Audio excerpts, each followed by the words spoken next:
और आ रहा है धमाल है रघु जोशी। किस तरह का नया प्रोजेक्ट लोग जो है एक्साइटमेंट है जब से सोशल मीडिया पे आया, किस तरह के थोड़ा बताएंगे। रॉकेट ही अगर आप देखोगे ना तो हर समय नई नई चीज़ें करते हैं यार। हमने कोई भी चीज़ रिपीट नहीं की, ना ही हमने कोई चीज़ कॉपी की। अभी हमारी आज एक प्रोमो रिलीज हो रहा है, इसमें रोहित रॉय है जो एक एसीपी रनावत की स्टोरी है, जहाँ पे वो इंडियन एब्स्टिन फाइल बोलते हैं लोग, उसमें उस हिसाब से स्टोरी बनाई है।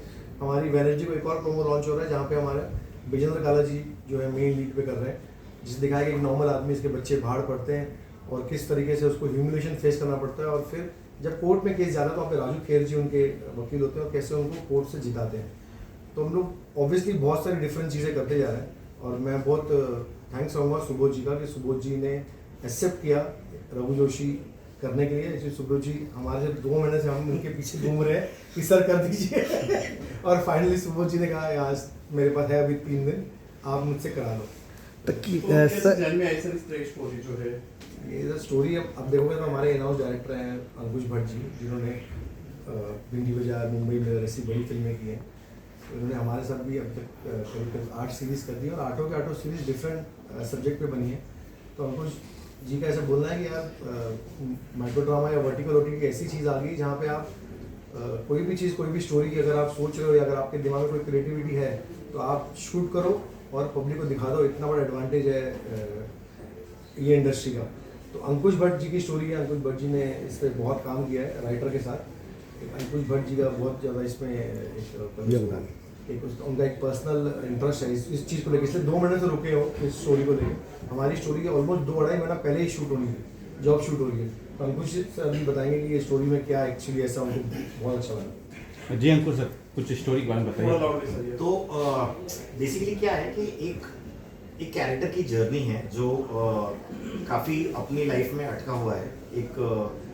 जब हम अटकते हैं या जब हम सक्सेसफुल नहीं होते तो आसपास के लोग हमें लूजर समझने लगते हैं, ठीक है। और वहीं पे उसको एक बहुत बड़ी चीज़ हो जाती है, उसका बेटा किडनैप हो जाता है और वो बेटा किडनैप हो जाता है और किडनैपर उसे एक बैंक की हाइस्ट करने के लिए बोलता है।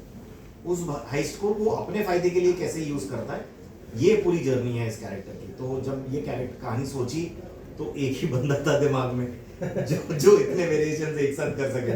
तो मैंने सुबोध को फोन किया कि करेंगे, तो बोलते करेंगे, बिल्कुल करेंगे, क्योंकि ये फॉर्मेट भी नया है, मुझे भी एक्सपेरिमेंट करना है इस फॉर्मेट के साथ। बट कब करेंगे ये मैं नहीं बता पाऊंगा, तेरे को पीछे लगना पड़ेगा। फिल्मों के बाद आप रॉकेट रील कर रहे हैं, जी जी। कैसा रिस्पॉन्स रहा फिल्म और वर्टिकल में आपका? फिल्मों के बाद मैं वेब तो करता ही था। मैंने करीब 10 वेब शोज किए हुए हैं इस चीज़ के लिए। तो जब क्रांति सर और मैं एक टाइम बैठे करने के लिए, तो मैंने देखा कि उनके सारे शोज, तो हमारे जो मतलब ओवरऑल क्रिएटिव जो सुपरविजन करते भी हैं और हमारे पार्टनर भी है विक्रम भट्ट, तो उनके साथ मेरी मीटिंग हुई थी। तो तब मुझे समझ में आया कि नहीं, एक्चुअली जो नॉर्मल हमारा वो चल रहा है वर्टिकल्स का जो ओवर द टॉप ड्रामा है, या आपका वो ह्यूमिलेशन है, या पानी फेंकना है, या थप्पड़ मारना है, वो जो वाला उससे काफ़ी अलग कर रहे हैं। और हम हर महीने 3-3 स्टोरीज में बोल पा रहा हूँ। तो और यहाँ पे क्या है ना, फ्रीडम ऐसा है कि यहाँ पे कोई चैनल क्रिएटिव ये वो कुछ नहीं है। यहाँ पे डायरेक्टर होल एंड सोल है। जैसे हम 3-4 डायरेक्टर्स हैं जो एनाउंस है, वो डायरेक्टर्स होल एंड सोल है, they are responsible for me. तो जब इतनी फ्रीडम मिल रही है किसी डायरेक्टर को, तो और क्या ही चाहिए, मतलब मुझे ऐसा लगता है। सुबोध जी, मैं आपसे जानना चाहते हैं, काफ़ी सारे आपने प्रोजेक्ट किए, काफ़ी हिट है मराठी पिक्चरों में। आप कैसे, आप क्या खास स्पेशल आपको लगा कि रॉकेट रील में काम करना चाहिए? क्या खास लगा जो आपने हाँ किया? आपने और मानसी जी और आप दोनों को बॉन्डिंग तो काफ़ी अच्छे हैं, तो किस तरह के आप हाँ के बोले? देखिए, मैंने आज तक फिल्में तो बहुत सारी की, थिएटर किया, वेब सीरीज़ की, लेकिन ये फॉर्मेट में मैंने कभी काम नहीं किया था। मैं हमेशा सोचता हूँ कि एक एक्टर के लिए माध्यम, चाहे मीडियम कोई भी हो, उसको तो एक्टिंग ही करनी, चाहे वो फिल्में हो, नाटक हो, या ये छोटा वाला वर्टिकल ड्रामा जिसको कहते हैं वो। तो अंकुश ने जब से ये बताया, तो मैं और अंकुश बहुत सालों से दोस्त है। मैंने उसकी फिल्म में काम भी किया था बहुत साल पहले, और क्रांति सर के साथ पहली बार मुलाकात हो गई। हालांकि इनको मिलने के बाद मैंने वर्टिकल देखना शुरू किया कि भाई ये है क्या, लेकिन मतलब मैं एंगेज हो गया। मतलब छोटे 2 मिनट के एपिसोड रहते हैं, 2 मिनट के एपिसोड, मतलब ऐसे 30 एपिसोड की कहानी होती है, और कहानी आपको पहले शॉट से आपको होल्ड करके रखती है, और जितने भी एक्टर्स उसमें परफॉर्म करते हैं, तो मैं सोचता था कि यार इसमें कभी तो काम करना चाहिए। और ये मौका मिला, क्रांति जी ने भरोसा रखा, अंकुश तो वो तो प्यार करता ही है मुझसे, तो उसने भरोसा रखा, और फिर ये आज की स्टोरी हम लोग यहाँ पे कर रहे हैं। बहुत ही प्यारी स्टोरी है रघु जोशी की।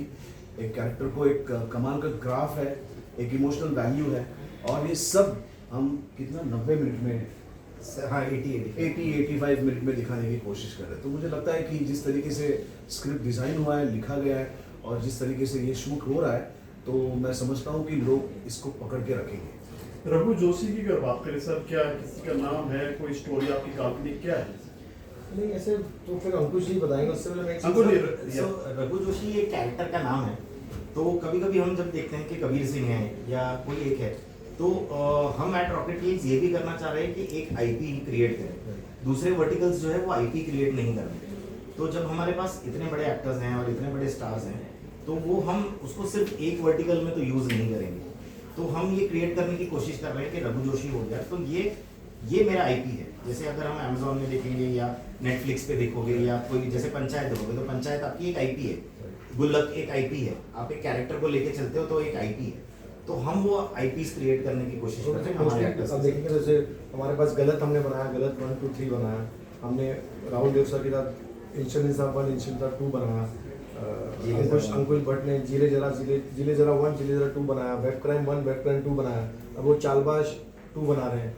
तो हमारा ऑब्वियसली इसमें भी हमारा एक ओपन एंडेड है ही है कि भाई जब नेक्स्ट खुलेगा पार्ट 2 तो वो इससे बड़ा धमाका होगा, वही कोशिश है। क्योंकि इतना ऑडियंस जैसे सुबोध का, मानसी का, ऑब्वियसली रॉकेट लीग्स का एक ऑडियंस है जो वास्ट है, और जब वो कैरेक्टर चिटक जाता है तो फिर आपको बहुत अच्छा लगता है कि उस कैरेक्टर के साथ साथ बार बार वो कहानी वो सब जगह है। जैसे अगर धुरंधर भी है या अगर हम सीक्वल्स भी देखते हैं सारी फिल्मों के, तो वो कैरेक्टर बेस्ड ही ज़्यादा होते हैं।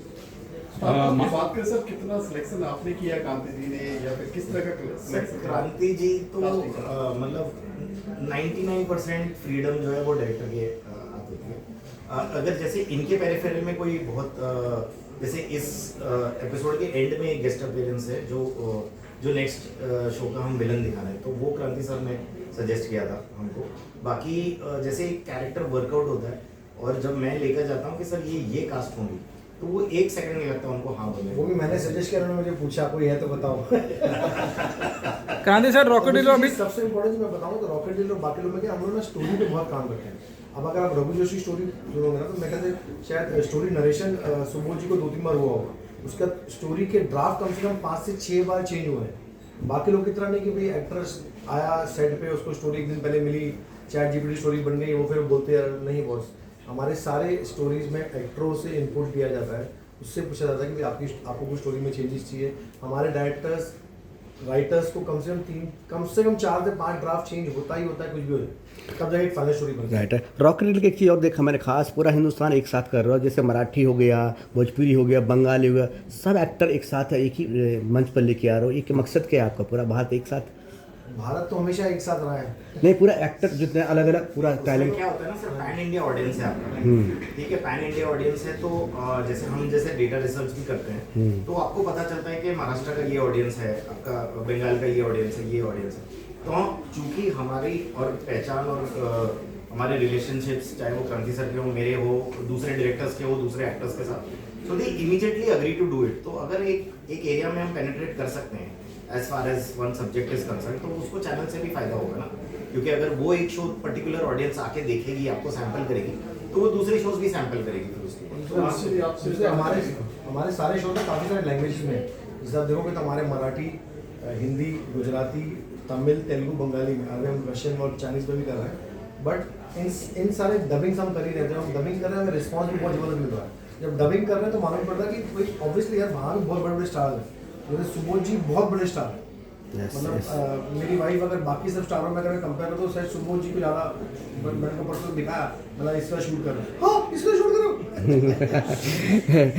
मानसी जी, आपका किस तरह एक्सपीरियंस रहा? फर्स्ट टाइम आप भी रॉकेट रील के साथ जुड़े हो, क्या आप बताएं थोड़ा किस तरह एक्सपीरियंस है? बहुत अच्छा रहा।